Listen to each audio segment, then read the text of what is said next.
ಕೇಂದ್ರ ಶಿಕ್ಷಣ ಸಚಿವ ಧರ್ಮೇಂದ್ರ ಪ್ರಧಾನ್ ರಾಜೀನಾಮೆಗೆ ಒತ್ತಾಯಿಸಿ ದೆಹಲಿಯ ಜಂತರ್ ಮಂತರ್ನಲ್ಲಿ ಸಿಜೆಪಿ ಪ್ರತಿಭಟನೆ ಮುಂದುವರೆದಿದೆ. ಸಾವಿರಾರು ಪ್ರತಿಭಟನಾಕಾರರು ಜಂತರ್ ಮಂತರ್ಗೆ ಆಗಮಿಸಿ ಸಿಜೆಪಿ ಪ್ರತಿಭಟನೆಗೆ ಸಾಥನ್ನು ಕೊಟ್ಟಿದ್ದಾರೆ.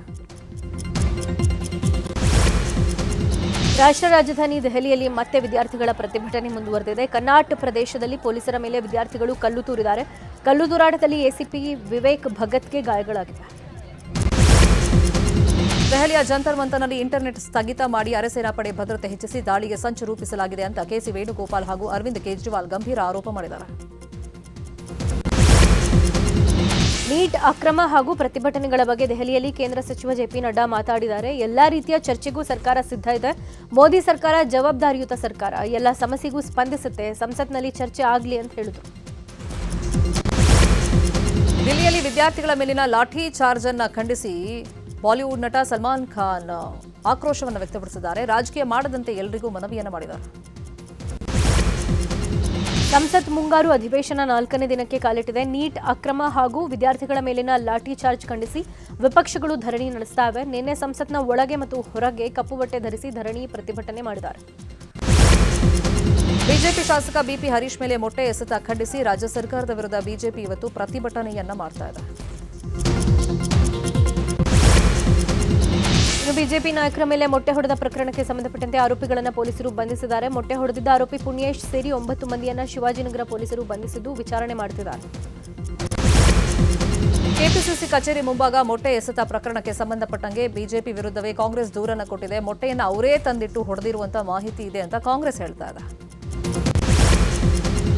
ಈಗ ಮಳೆ ಹಾಗೂ ಬರದ ಸುದ್ದಿಗಳು. ರಾಜ್ಯಾದ್ಯಂತ ಹಲವೆಡೆ ಮಳೆ ಅಬ್ಬರಿಸುವ ಸಾಧ್ಯತೆ ಇದೆ. ರಾಜ್ಯದ 20 ಜಿಲ್ಲೆಗಳಿಗೆ ಹವಾಮಾನ ಇಲಾಖೆ ಯೆಲ್ಲೋ ಅಲರ್ಟ್ ಕೊಟ್ಟಿದ್ದು ಎಚ್ಚರಿಕೆ ಕೊಟ್ಟಿದೆ. ಕರಾವಳಿ, ಉತ್ತರ ಕರ್ನಾಟಕ ಭಾಗದಲ್ಲಿ ಮಳೆ ಆಗೋ ಸಾಧ್ಯತೆ ಇದೆ. ದಕ್ಷಿಣ ಕನ್ನಡ ಜಿಲ್ಲೆಯಲ್ಲಿ ಇವತ್ತು ಆರೆಂಜ್ ಅಲರ್ಟ್ ಘೋಷಣೆ ಮಾಡಲಾಗಿದೆ. ಮುಂಜಾಗ್ರತಾ ಕ್ರಮವಾಗಿ ಜಿಲ್ಲೆಯ ಎಲ್ಲಾ ಶಾಲಾ ಕಾಲೇಜುಗಳಿಗೆ ಇವತ್ತು ರಜೆ ಘೋಷಣೆಯಾಗಿದೆ. ಹಾವೇರಿಯಲ್ಲಿ ಬೆಳಗ್ಗೆಯಿಂದಲೇ ಜಿಟಿ ಜಿಟಿ ಮಳೆ ಸುರಿತಾ ಇದೆ. ಮೋಡ ಕವಿದ ವಾತಾವರಣದಿಂದ ತಂಪಾದ ವಾತಾವರಣ ಇದೆ. ಉತ್ತರ ಕನ್ನಡ ಜಿಲ್ಲೆಯ ದಾಂಡೇಲಿ ಹಾಗೂ ಜೋಯಿಡಾ ತಾಲೂಕಿನಲ್ಲಿ ಭಾರೀ ಮಳೆಯಾಗ್ತಾ ಇದೆ. ಮುಂಜಾಗ್ರತಾ ಕ್ರಮವಾಗಿ ಇವತ್ತು ಜೋಯಿಡಾ ಹಾಗೂ ದಾಂಡೇಲಿ ತಾಲೂಕಿನ ಎಲ್ಲಾ ಶಾಲೆ ಮತ್ತು ಅಂಗನವಾಡಿಗಳಿಗೆ ರಜೆಯನ್ನು ಘೋಷಣೆ ಮಾಡಲಾಗಿದೆ.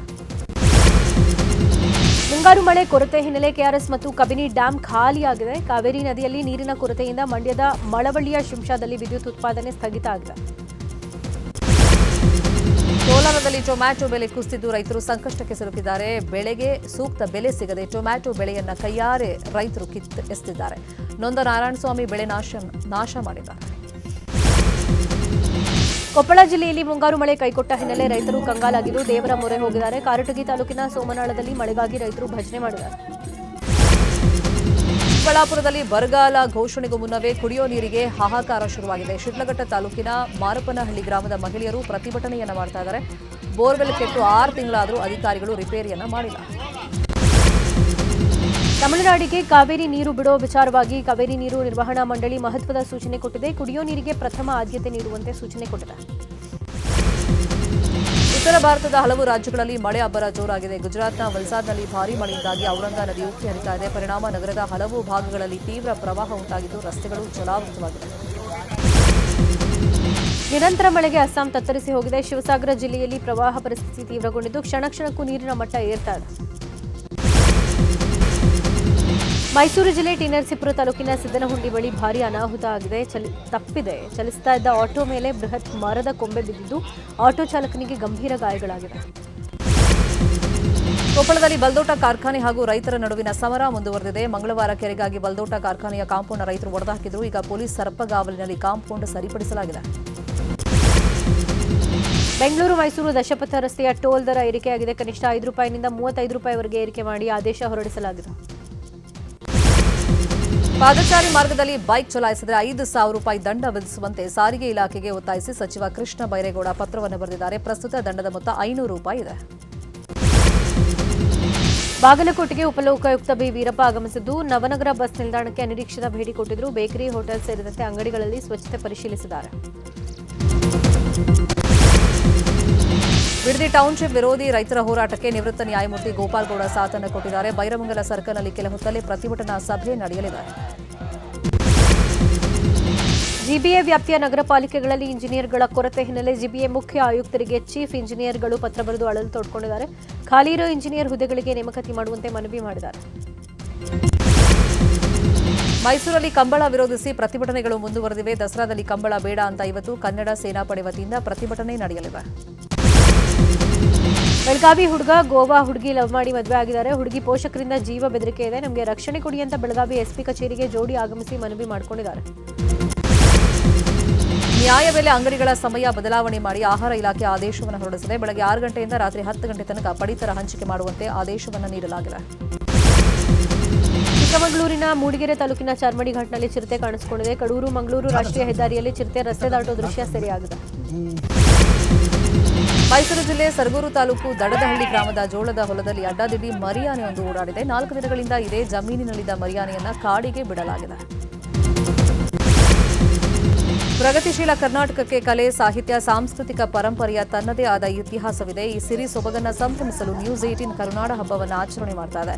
ವಿಜಯನಗರ ಜಿಲ್ಲೆಯ ಹೊಸಪೇಟೆಯಲ್ಲಿ 3 ದಿನಗಳ ಕಾಲ ನ್ಯೂಸ್ 18 ಕರುನಾಡ ಹಬ್ಬ ನಡೆಯಲಿದೆ. ನಾಳೆಯಿಂದ ಜುಲೈ 26ರವರೆಗೆ ಹೊಸಪೇಟೆಯ ಡಾಕ್ಟರ್ ಪುನೀತ್ ರಾಜ್ಕುಮಾರ್ ಕ್ರೀಡಾಂಗಣದಲ್ಲಿ ನ್ಯೂಸ್ 18 ಕರುನಾಡ ಹಬ್ಬ ನಡೆಯಲಿದೆ. ಮನರಂಜನೆ ಜೊತೆಗೆ ಭರ್ಜರಿ ಆಹಾರ ಮೇಳ ಆಯೋಜನೆ ಮಾಡಲಾಗಿದೆ.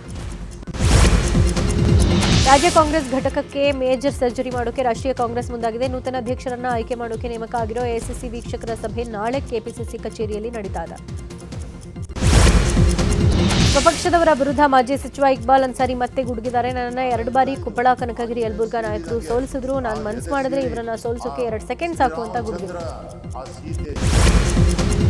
ಕಲಬುರಗಿ ಸೆಂಟ್ರಲ್ ಜೈಲಿನಿಂದ ಖೈದಿ ಮಸ್ತಾನಪ್ಪ ಪರಾರಿಯಾಗಿದ್ದಾನೆ. ಈತನ ಬಗ್ಗೆ ಮಾಹಿತಿ ನೀಡೋರಿಗೆ 15,000 ನಗದು ಬಹುಮಾನ ನೀಡಲಾಗುತ್ತೆ ಅಂತ ಬೀದರ್ ಜಿಲ್ಲಾ ಪೊಲೀಸರು ಘೋಷಣೆ ಮಾಡಿದ್ದಾರೆ. ಕೋಲಾರ ನಗರದಲ್ಲಿ ವಿವಿಧೆಡೆ ಮನೆ ಕಳವು ಮಾಡಿದ ಆರೋಪಿಯನ್ನ ಕೋಲಾರ ನಗರ ಠಾಣೆಯ ಪೊಲೀಸರು ಬಂಧಿಸಿದ್ದಾರೆ. ರಹಮತ್ ನಗರದ ನಿವಾಸಿ ಸೈಯದ್ ಶೋಯಬ್ ಬಂಧಿತ ಆರೋಪಿ. ಚಿಕ್ಕಮಗಳೂರಿನ ಹಿರೇಗೌಜ ಸಮೀಪ ಜೂನ್ 12ನೇ ತಾರೀಕು ನಡೆದಿದ್ದ ಹಿಟ್ ಅಂಡ್ ರನ್ ಕೊಲೆ ಪ್ರಕರಣಕ್ಕೆ ಟ್ವಿಸ್ಟ್ ಸಿಕ್ಕಿದೆ. 1.5 ತಿಂಗಳ ಬಳಿಕ ಯಶವಂತ್ ಕೊಲೆ ಪ್ರಕರಣದ ಆರೋಪಿ ಸಚಿನನ್ನ ಸಕರಾಯಪಟ್ಟಣ ಪೊಲೀಸರು ಬಂಧಿಸಿದ್ದಾರೆ. ಅಯೋಧ್ಯೆಯ ಶ್ರೀರಾಮ ಜನ್ಮಭೂಮಿ ಟ್ರಸ್ಟ್ನ ಹೊಸ ಸಿಇಒ ನೇಮಕಾತಿಯನ್ನು 1 ತಿಂಗಳ ಕಾಲ ಮುಂದೂಡಿದೆ. ಸಿಇಒ ಹುದ್ದೆಗೆ ದೇಶದ ಎಲ್ಲೆಡೆಯಿಂದ 5,200 ಅರ್ಜಿಗಳು ಬಂದಿವೆ. ಐರ್ಲೆಂಡ್ ಇಂಗ್ಲೆಂಡ್ ವಿರುದ್ಧ ಟಿ20 ಸರಣಿ ಸೋತಿರುವಂತಹ ಟೀಂ ಇಂಡಿಯಾ ಇವತ್ತಿನಿಂದ ಜಿಂಬಾಬ್ವೆ ವಿರುದ್ಧ ಆಡಲಿದೆ. ಜಿಂಬಾಬ್ವೆಯ ಹರಾರಿಯಲ್ಲಿ 3 ಪಂದ್ಯಗಳ ಟಿ20 ಸರಣಿ ನಡೆಯಲಿದೆ. ಸ್ಕಾಟ್ಲೆಂಡ್ನ ಗ್ಲಾಸ್ಗೋದಲ್ಲಿ 23ನೇ ಆವೃತ್ತಿಯ ಕಾಮನ್ವೆಲ್ತ್ ಗೇಮ್ಸ್ ಇಂದಿನಿಂದ 11 ದಿನ ನಡೀತಾ ಇದೆ. ಭಾರತದ 126 ಕ್ರೀಡಾಪಟುಗಳು ಪಾಲ್ಗೊಂಡಿದ್ದಾರೆ. ಅಲ್ಲು ಅರ್ಜುನ್ ಈಗ ರಿಲ್ಯಾಕ್ಸ್ ಮೋಡ್ನಲ್ಲಿದ್ದಾರೆ. ಅಟ್ಲಿ ನಿರ್ದೇಶನದ ರಾಕಾ ಸಿನಿಮಾದಿಂದ ಬ್ರೇಕ್ ಪಡ್ಕೊಂಡಿದ್ದಾರೆ. ಸದ್ಯ ಅವರು ಫ್ಯಾಮಿಲಿ ಜೊತೆ ವಿದೇಶ ಪ್ರವಾಸದಲ್ಲಿದ್ದಾರೆ. ಆಸ್ಟ್ರಿಯನ್ ಆಲ್ಪ್ಸ್ನಲ್ಲಿ ಸಮಯ ಕಳೀತಾ ಇದ್ದಾರೆ.